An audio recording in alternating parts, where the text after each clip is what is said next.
How would you term your philosophy, Coach? What would you say that?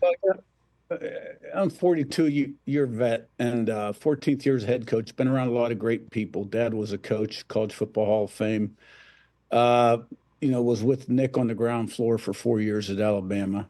So, I mean, we're process driven. It's all about come into a new program, change the way people think inside and outside the organization, high standards, expectations, accountability. But it's all about people, getting the right people on the bus and improving daily and never compromising your standards. And, we're pretty efficient, time management. I'm pretty direct in sending the message, a few words, but make sure it resonates. And I'm a little bit old school. Yeah, a little bit old school. I kind of pick up on that. So what is the through line, would you say, in terms of the players you're looking for? What would you say that you look for somebody and you go, that's a guy who can play for me, Coach? Well, you got to have X amount of ability, to play at this level. But production over potential. I mean, they've got to be good team guys, good character. Be able to handle the ups and downs, the grind. It takes a certain kind of guy to be able to do that. Transfer portal is a real thing nowadays in college football, like NFL free agency. So, I really think most of the time, what percent, I don't know.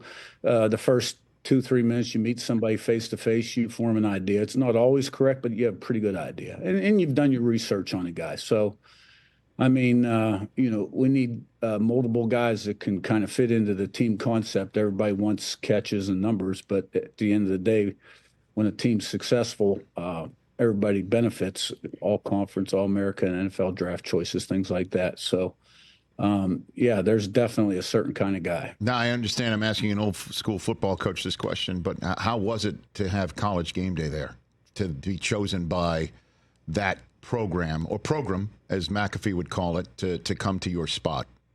Yeah. Well, Coach. We had it last year at JMU, so I made my notes because we were undefeated and lost. So I thought the players did a good job of keeping the main thing.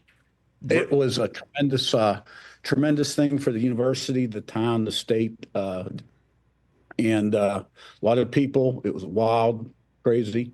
I had a little more time up on the main stage this year than last year. So, and it was great. I mean, we had big noon kickoff the week before, and so, we're getting a lot of attention out there, but like we just talked about, it's all contingent on, but it was excellent. Yeah. And again, you're an old school guy and I know you're just new to Indiana, but to have Corso there, right?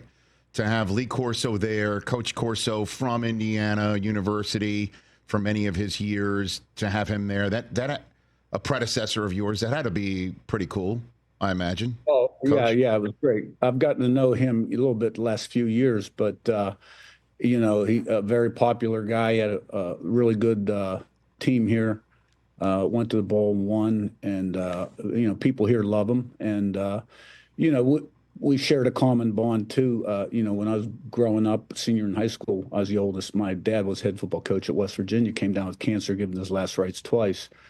And during that process, we got a letter from Lee Corso, and knew the name but didn't know him.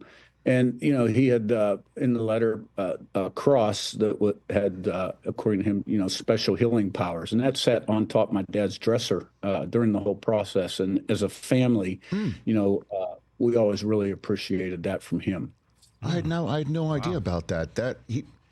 That's pretty cool, man. Did you mention it to him when you saw him? Yeah, absolutely. In fact, was asked the question on the game day set. So, small world, things circle back in funny ways. They certainly do. Catch the Rich Eisen Show every single day on the Roku Channel, 12 to 3 Eastern, for free.